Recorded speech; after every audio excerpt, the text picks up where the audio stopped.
Alam mo, nung nakaraan nga, sabi ko, first time ko nakakita ng, sabi ko, ang tapang ng taong to. Nagpahikaw sa lieg. Oh?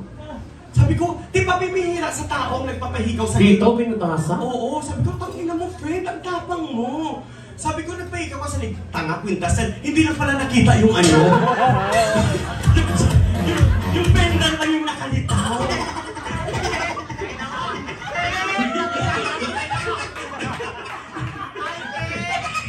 Tsaka yung mga ganyang klaseng katawan, dapat yan yung mga minamahal natin. Bakit minamahal dapat? Kasi pag baha, pwede kang pumatong, di ba? Yung mga ganyan-ganyan.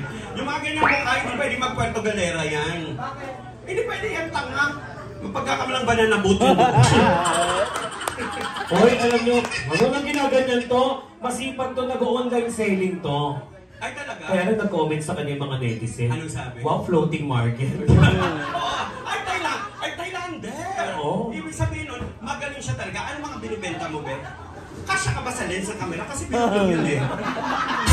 Baka mamaya ilong mo lang yung tao. Ay, ang tara yung ilong, nagsasalita.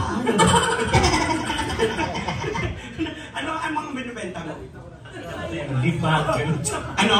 Paksiw, ganun. Ulam! Talaga?